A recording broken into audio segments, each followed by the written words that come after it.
Look at the difference between the nature of these two forces. Look at the Israeli IDF target, precise target, only the house of high officials, the military bases, the nuclear sites, but this evil regime target the civilian area and killed ordinary people in Tel Aviv.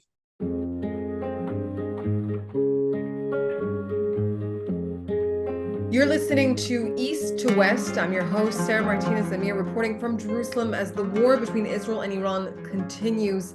Now, as Israel wages war against the Islamic Republic of Iran, many in the Iranian diaspora are watching closely and emotionally. For decades, they've called attention to the regime's brutality at home and its terror activities abroad. Now, with the Israeli Air Force striking military and nuclear targets and eliminating the Iranian military leaders, could this be the moment Iranians living under the totalitarian regime have been waiting for? And what are Iranians abroad, many of them exiled, silenced, and targeted, feeling as this conflict unfolds? Well, my guest today is Vahid Beheshti.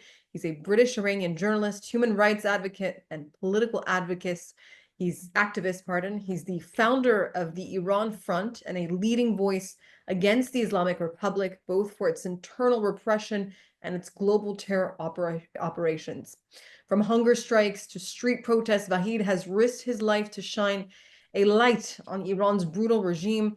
Today, he joins us from London, where he continues that very important mission. As you can see, Vahid, thank you very much for joining me today.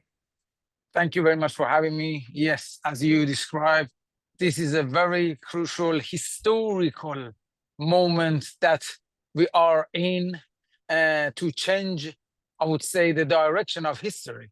So finally, we enter into the final phase of this war against barbarism. I emphasize, against barbarism. On this war, on one side, we have two great nation and great and friendly nation of Iran and Israel on one side, representing human civilization against barbaric, brutal occupier regime of Iran, which representing the evil and barbarism. And I'm sure, united together, we will put an end to this brutal regime and make not just Middle East, the world, much better place without this regime. Just imagine, before we start our interview, just imagine the Middle East without this regime. What great nation of Israel and Iran can build, can do, not just in Middle East, in the world, without this regime. Vahid, you hit exactly the nail on the coffin here, because Western media has framed this conflict as Israel just defending itself from Iran and its proxies, and obviously the nuclear weapon that Iran was so close to acquiring. But how do Iranians view the role Israel is playing here to stand up against the Islamic regime's terror and brutality, not just on behalf of Israel and the people of Iran, but also the West? So, Sarah, as you, of course, I am the only Iranian figure from Iranian opposition who's got invited to give a speech to Knesset, to Israeli parliament, a year and a half ago. A few weeks after October the 7th, I was there. I have said for the first time in the Knesset, we should not be afraid to target IRGC sites, nuclear sites, and the House of High Officials inside of Iran. This regime is paper tiger, fooled the whole entire world for 46 years. There's nothing, and we only understand this when the Great Strike started. Now the whole world witnessing.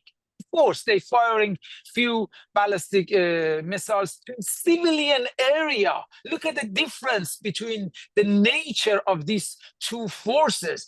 Look at the Israeli IDF target, precise target, only the house of high officials, the military bases, the nuclear sites, but this evil regime target the civilian area and killed ordinary people in Tel Aviv. But we knew that this is the nature of them. But how the Iranians view this? Iranian people for past 46 years I would say, they were as a hostage of this regime inside of this great country. So they had many uprisings since especially 2009. We had at least 5 massive uprisings, but they couldn't overthrow this regime because of the level of the barbarism and the brutality of this regime. And we all witnessed, the whole world witnessed this on October the 7th. The whole world witnessed that. So because of this, they haven't been successful. They needed some extra force next to them. But at this moment, there is not just common interest of Iranian people and the people of Israel. It's the matter of existence. This was part of my speech in European Parliament 4 weeks ago when we launched our front for the alliance of the Iranian opposition groups. I have said it's not about interest anymore, common interest anymore. It's the matter of existence of not just Israel and Iranian people. Now the terrorist networks of the regime reach into the cities of Europe, in London here. We are experiencing this every day, past 6 weeks. You know how many arrests they had? They had over 20 arrested. More than 10 of them are Iranian.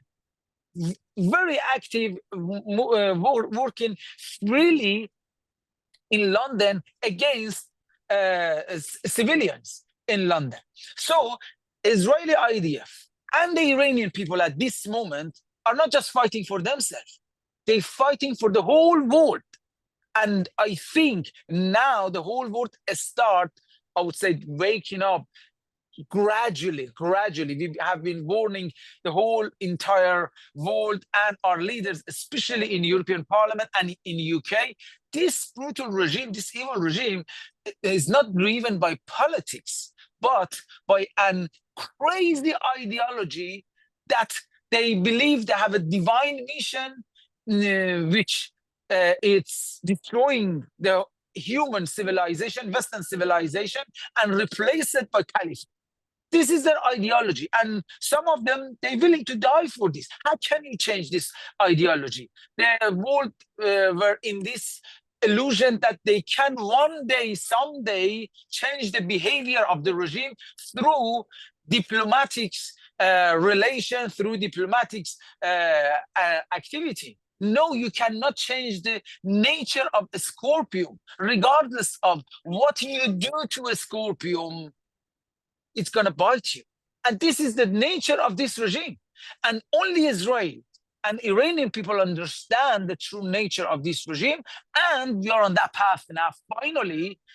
And the only way is to eliminate this regime and make the Middle East a better place, not just Middle East, the whole world, without this regime. And I think very soon, I'm not saying in 20 years, very soon, in next, I would say, couple of years, the whole world will bow down to Israelis, to Benjamin Netanyahu, and to Iranian people for this great service that they did for the entire world. Vahid, you remain closely connected with the people still inside Iran. What are they saying to you in private? Are they scared? Are they hopeful this will weaken the regime? What is going through their minds right now? It's not private anymore, Sarah. Yeah, if you see the images that comes out of Iran in past 3 days, they were stuck in traffic, not last night, the night before, and they came out of their cars They were dancing, they were celebrating.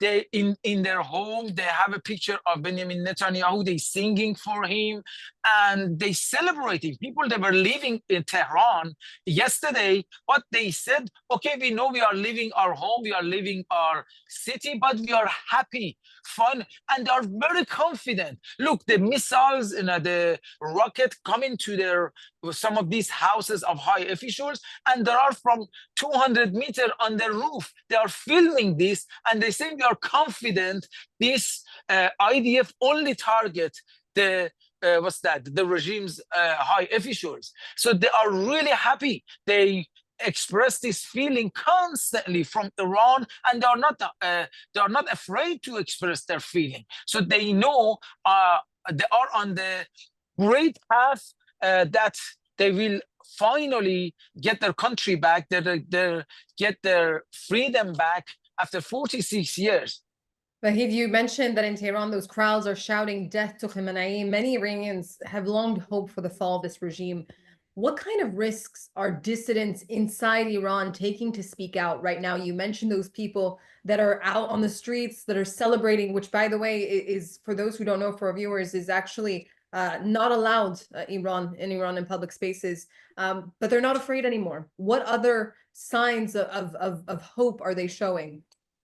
We passed the level of risk. You see all those pictures, they are just a drop. Most of them, they are under 18. They are the pictures of the people who lost their life in women life freedom, in other uprising we had.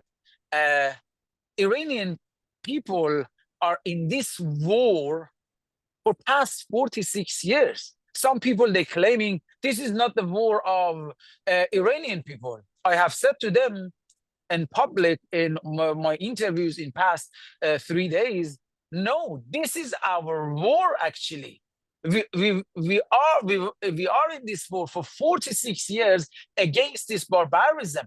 Now Israelis joined us. So we are on the same side against them. This is our war. We lost many lives. We lost the best young, great people in Iran. Every day, you know how many people we are losing in Iran. They hang in the beautiful people in Iran, great young people in Iran, only because they are speaking out for their basic rights, for their human rights, that they are connecting with the world. They want to have a life. You know, you are in this three-dimensional world for a short time. You want to enjoy life. You want to enjoy your basic human rights that you bring with you when you come to this world. So you are going to enjoy it. But imagine dictator like a pharaoh come and take this away from you. So what was the mission of Moses? The whole why Moses in between all these prophets he is very famous because he freed Israelites from the hands of pharaohs. Why Cyrus the Great? It's very famous because he did the same thing. He freed Israelites from there, from a slavery, and gave them opportunity to rebuild the temple, Jerusalem temple. So we are on the same, I would say, situation, and now we are going to free Iranians, not just Iranians, the whole region from the hands of this brutal regime. Is there a credible, organized opposition to the Islamic Republic right now? Do you believe that there's a real leadership that exists that could step in if the regime fell? What we did 4 weeks ago, there are groups, but each group in our opposition representing a specific political views. For example, we have people pro Crown Prince Reza Pahlavi, so they are representing the people pro monarchy. So we have people, they are not organized, pro Republican, but they are existing there. We have different other groups in opposition. They are really good, working actively, but not one group which representing all of them till 4 weeks ago when we launched Irân Front. Irân Front is not representing a specific group, and it's been formed by the request of Iranian people, especially top leaders of different ethnic and religious diversity, not minority, diversity in Iran, and political prisoners in Iran. So they request from me to form this front, and I had their messages. Because I said, look, if you are asking me, I've got enough in my, in my bag.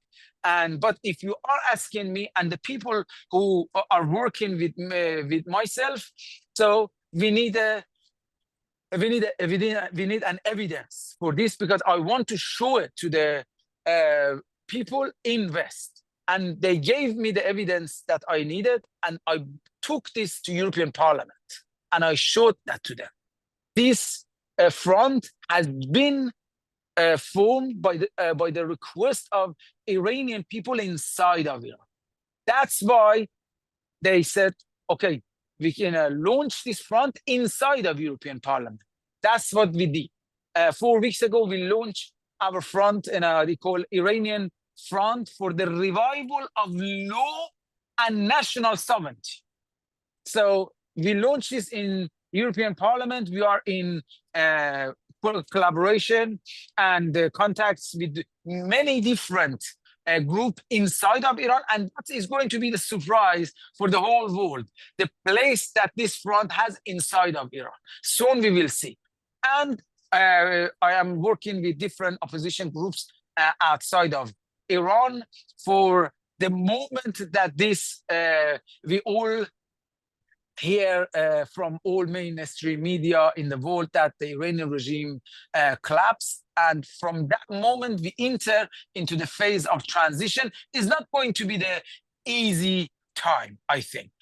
Some people, they estimate it's going to be 6 months, 1 year, but they are estimating this from their comfortable offices and houses. I am on the field. I am constantly, I have at least 4 Zoom meetings with inside Iran. I think with the diversity that we have, we are going to transition time between maybe 3 to 4, 5 years, but we embrace that.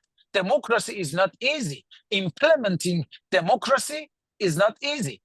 Giving back the power to the people who they are the owner of the power is not easy, but we need to do that. And we are on that path, I think.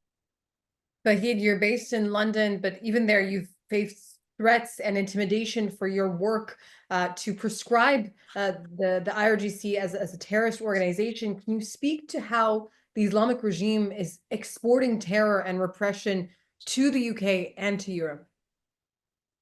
This was the, I would say, the main message of us for past 18 years to our leaders in Europe.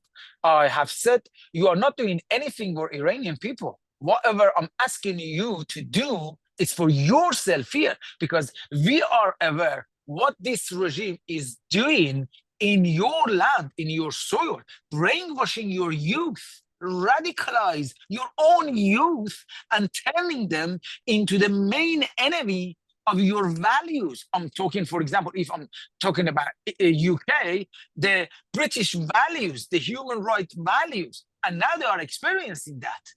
They facing that. So after October the 7th, in 3 of my interviews with English media here, he said, I asked our intelligence to follow the money that has been provided for this massive demonstration we were experiencing in London.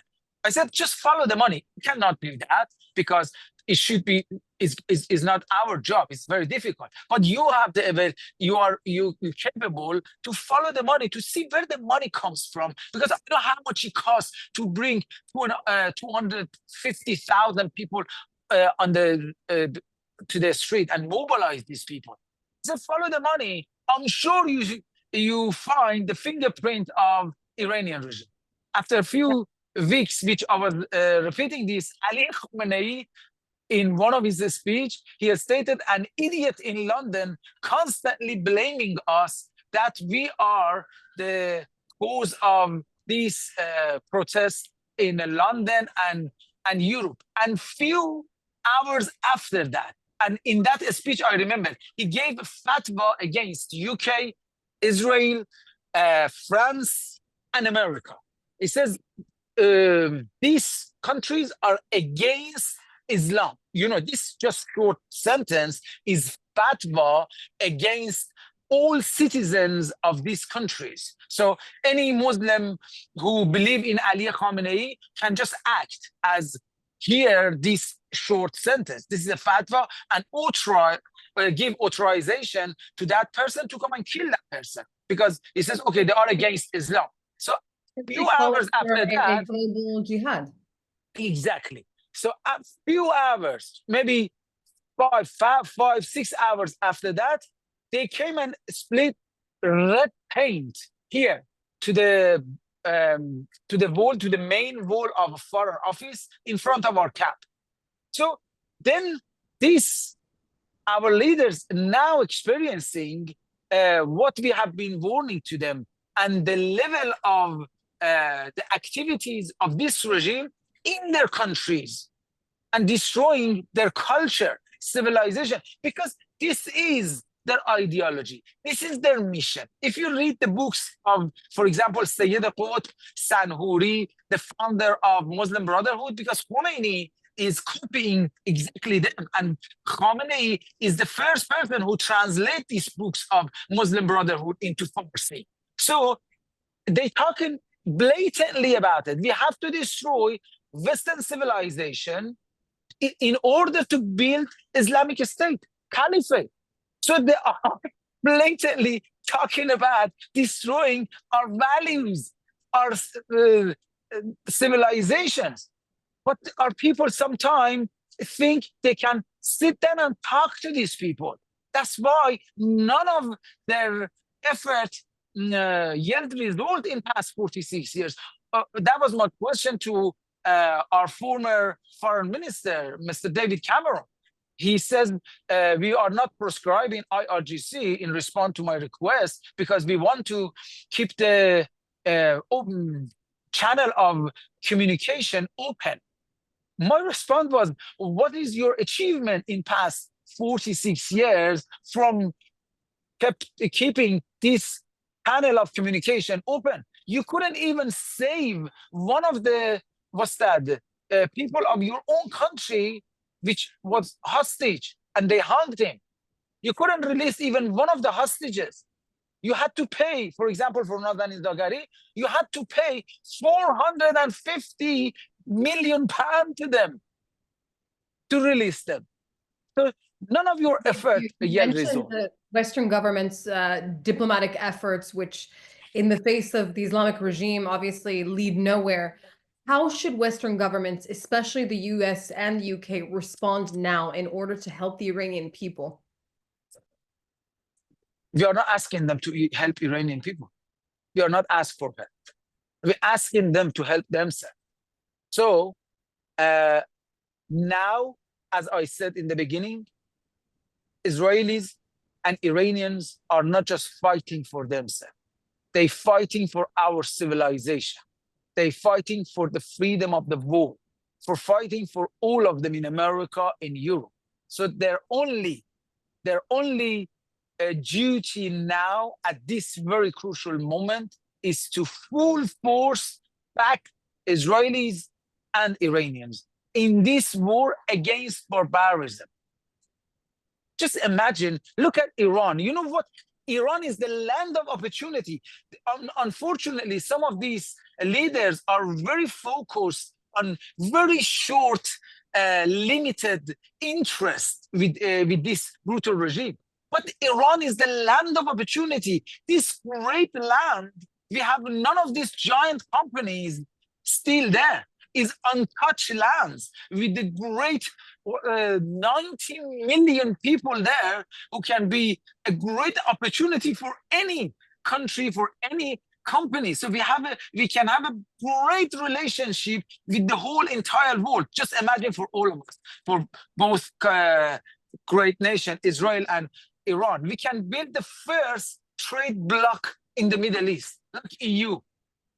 There are lots of possibilities in Middle East for these countries if they open their eyes and make them come out of this I would say deep coma which they were in for past 46 years. Vahid, what makes you hopeful right now? And if you were able to speak directly to Iranians right now in this interview, what message do you want to give to them?